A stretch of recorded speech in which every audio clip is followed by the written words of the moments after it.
राना साहब, आप बासी पे टरखा रहे हैं।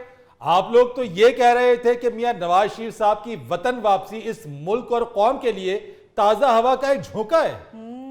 देखें, नवाज शरीफ साहब लीडर हैं, पेडिस्टल फैन नहीं है। ये मैंने मुहावरतन बात की थी कि उनके आने से इंशाल्लाह ताज़ा हवा का झोंका महसूस होगा। और मैं यहाँ पे फरीद साहब अर्ज करता चलूं कि जितनी तकलीफ में है इस वक्त अवाम, जी जी, मियां नवाज शरीफ साहब की अशद जरूरत है। हाँ। ये आए बाएं शाएं से अब हालात ठीक नहीं होंगे। अच्छा जी। जिस तरह तेल जितना मर्जी सर में आप मालिश कर लें, जुएं जो हैं वो बारीक कंघी से ही निकलती हैं। तो मैं समझता हूं कि आवाम के दुख दर्द दूर करने के लिए मियां नवाज शरीफ साहब बारीक कंघी का पार्ट अदा करेंगे। मगर राना साहब, कोई माशी प्लान है आपके पास? कोई रोड मैप है आपके पास कि आप ये सब कुछ कैसे करेंगे? टीम तो आपकी वही है ना। देखें फरीद साहब, अक्सर बारिशों में मोटरसाइकिल वाले आप जैसे बाऊ पे छींटे डाल के चले जाते हैं। यही तो मैं अर्ज करना चाहता हूं कि मियां साहब के पास अल्लाह के फजल से रोड भी है और मैप भी है। और आप जिस टीम की बात कर रहे हैं, इस टीम ने पहले बहुत अच्छे हालात भी इस मुल्क के बनाए। आप क्या समझते हैं कि सी पैक जो मियां साहब ने शुरू करवाया वो कोई छोटा मंसूबा था? नहीं जी नहीं। अगर उसकी तकमील हो जाती तो मुल्क इस वक्त किस तरह दौड़ रहा होता तरक्की की राह पे। जी। आप भूल गए हैं 20-20 घंटे की लोड शेडिंग। मुझे अच्छी तरह याद है, उन दिनों मुझे गौरी साहब मिले थे और मुझे कह रहे थे कि खुदा के वास्ते लोड शेडिंग खत्म कराएं, मैं तो चानन में नजर नहीं आता। तो मुझे तो लगता है कि हुकूमत मेरी दुश्मन हो गई हुई।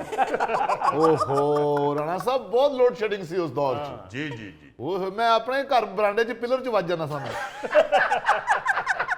ਪਰ ਦੁੱਖ ਵਾਲੀ ਗੱਲ ਇਹ ਵੇ ਕਿ ਮੈਂ ਜਿੱਥੇ ਜਾਂਦਾ ਸਾਂ, ਜਦੋਂ ਜਾਂਦਾ ਸਾਂ ਉੱਥੇ ਬੱਤੀ ਚਲੇ ਜਾਂਦੀ, ਉਹ ਕਹਿੰਦੇ ਹਲੇ ਦੀ ਵਜ੍ਹਾ ਤੋਂ ਗਈ। जी जी जी, बहुत बुरे हालात थे और मियां नवाज शरीफ साहब ने आके हालात बहुत बेहतर कर दिए। जी। फिर साजिश करके मियां साहब को इक़्तिदार से निकाला गया। फिर इस मुल्क के अंदर इंतकामी सियासत की बुनियाद रखी। हाँ। आप उसका नतीजा देख रहे हैं क्या है।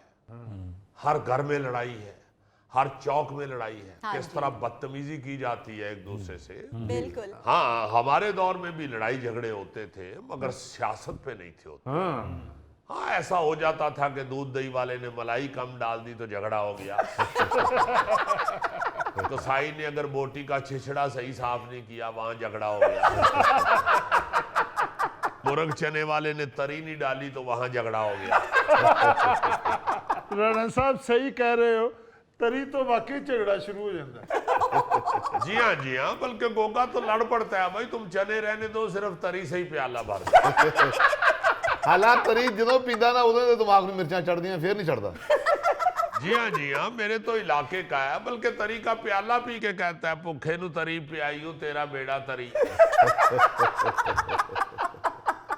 वैसे राणा साहब, ये कीमे वाले नान और बिरयानी के बाद ये 125 का क्या मामला है? देखिए, बात ये है कि नवाज शरीफ साहब के जो आशिक यहाँ पे मौजूद हैं, हाँ जी।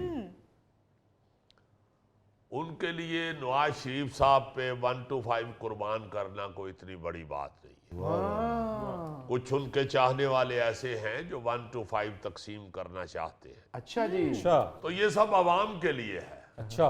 मियां नवाज शरीफ साहब को तो 125 की जरूरत नहीं है। उनको तो सिर्फ 123 की जरूरत होती है। वो बेशक पाकिस्तान में हो या लंदन में हो। यानी 1 2 3 यहां से वहां और 1 2 3 वहां से यहां। ਨਹੀਂ ਫਰੀਦ ਸਾਹਿਬ, ਰਾਣਾ ਸਾਹਿਬ ਦਾ ਮਤਲਬ ਇਹ ਕਿ ਸਾਊਦੀਆ 1, हाँ दुबई 2, पाकिस्तान 3। गौरी साहब, आप एक नई तारीफ निकाल के लेकर आ गए 1 2 3 की। देखे, मैं ये दोबारा कहूंगा कि इंशाअल्लाह ताला मियां नवाज शरीफ साहब जब यहाँ पहुंचेंगे जी। तो आप देखिएगा कि किस कदर तारीखी इस्तकबाल होगा उनका। क्योंकि हम लोग भी अवाम में फिरते हैं फरीद साहब, हर शख्स ये गाना गा रहा है, ਆ ਜਾ ਤੈਨੂੰ ਅੱਖੀਆਂ ਉਡੀਕਦੀਆਂ ਅੱਖੀਆਂ ਉਡੀਕਦੀਆਂ ਦਿਲ ਵਾਜਾ ਵਾਜਾ ਮਾਰਦਾ ਮਾਰਦਾ ਹਾਏ ਆ ਜਾ ਪਰਦੇਸੀਆ ਵਾਸਤਾ ਹੀ ਪਿਆਰ ਦਾ ਵਾਹ ਵਾਹ ਵਾਹ ਵਾਹ ਵਾਹ ਪਰ ਰਾਣਾ ਸਾਹਿਬ ਮੈਂ ਤੇ ਇਹ ਗਾਣਾ ਗਾ ਰਿਹਾ ਵਾਂ ਤੇਰੇ ਆਣ ਤੇ ਖੜਾਕ ਬੜੇ ਹੋਣੇ ਓਏ ਓਏ ਮਨੂਸਾ ਆਰਾਮ ਨਾਲ ਆ ਇਹ ਖੜਾਕ ਖੜੂਕ ਪਰ ਹੀ ਰੱਖ ਅੱਛਾ ਰਾਣਾ ਸਾਹਿਬ ਇਹ ਤੇ ਦੱਸੋ ਕਿ ਜਲਸੇ ਦੇ ਵਿੱਚ ਲੰਗਰ ਦਾ ਵੀ ਇੰਤਜ਼ਾਮ ਹੋਏਗਾ गोगे 1 to 5 तकसीम करेंगे हम तेरा अगर निकल आया तो तू घर जाके 1 to 5 ही आलू छपा लेंगे